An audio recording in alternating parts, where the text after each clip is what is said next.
Welcome to the Color of Success podcast. I'm your host, Dr. Stephanie J. Wong. Many of us are feeling a wide range of emotions: sadness, anger, fear, sometimes hopelessness and helplessness. This season, we will be exploring all the feelings and ways to empower each other to take action. So, let's go. Game on.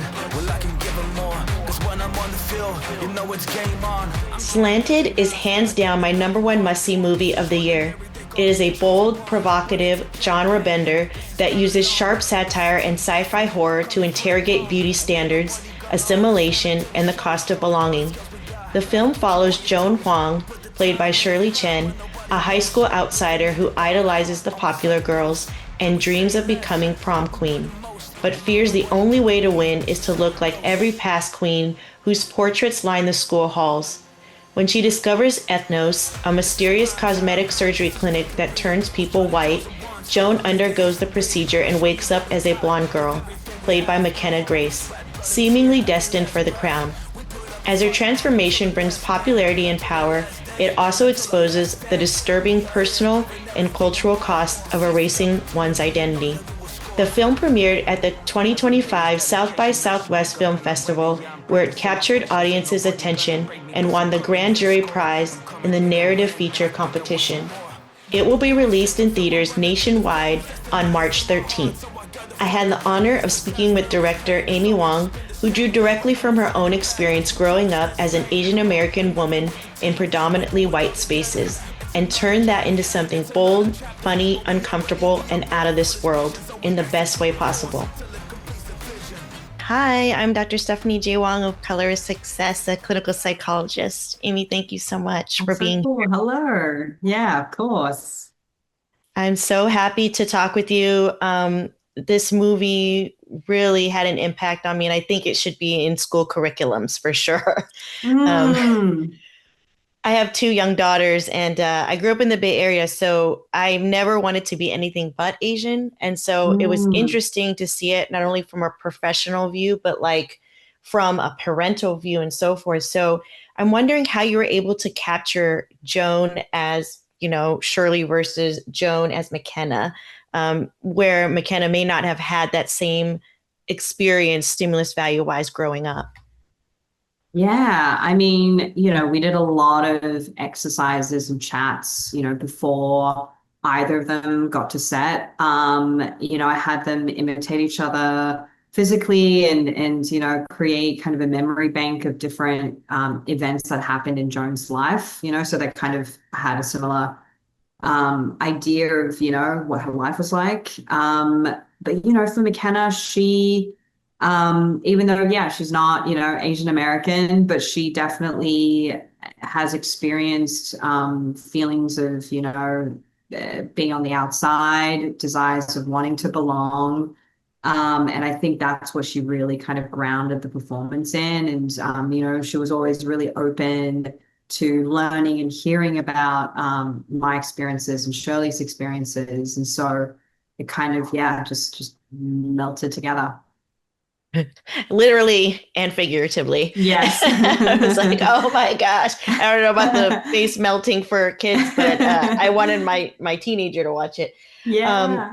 what would you say to the Jones of the world who come in with these gourmet lunches, chicken feet, all these things? And I'm like, those look delicious, but I Mm. understand that the salads, it doesn't shake the same way and it doesn't give you the same that nutritional aspect. So what would you say to Yeah. the Jones of the world? I feel like society has shifted too since, the times when I went to school and would bring these types of lunches and feel really ashamed and get teased. I feel like society has slowly shifted into like maybe these days, like if I did, bring chicken feet, to school, maybe the other kids would like be envious or like, celebrate my lunch. But if that's not the case, and those, which I'm sure there are many people who still bring their lunches to school and are teased for it. The biggest thing is to it's one of those things where like this is what the film does, which is you can't help but feel isolated, right? You can't help but feel those feelings of shame or vulnerability, but it's about the journey of getting to a place where you're not feeling that. And I think you can only get to that by talking about the other things and the discomforting feelings that you do have when you do feel shame for the lunch that you do bring into school and feeling like you want to not eat that food and eat what the white girls eat. So it's yeah, I think it's just about being open to that feeling and talking about it and hopefully feeling represented in the film and um, knowing that you know you you hopefully you can learn to accept who you are no matter how others think of you.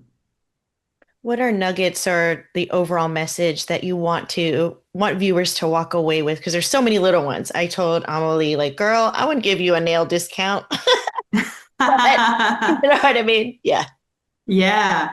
I mean, kind of, what I just said, like I think by the end, I really want people to look within themselves and one, feel represented and feel like they can talk about the shame and talk about the emotional journey and the difficulties, and also know that, like you said, like you didn't grow up in that kind of environment where you weren't, proud.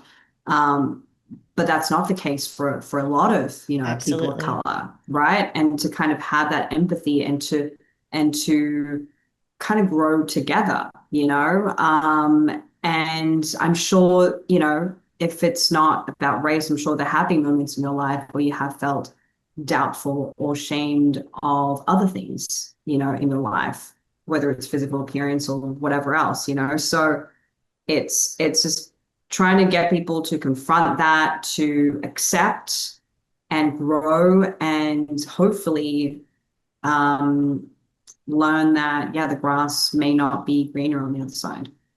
Absolutely. Thank you, Amy, so much for making this film. It is monumental and so meaningful to me and my family. So thank you.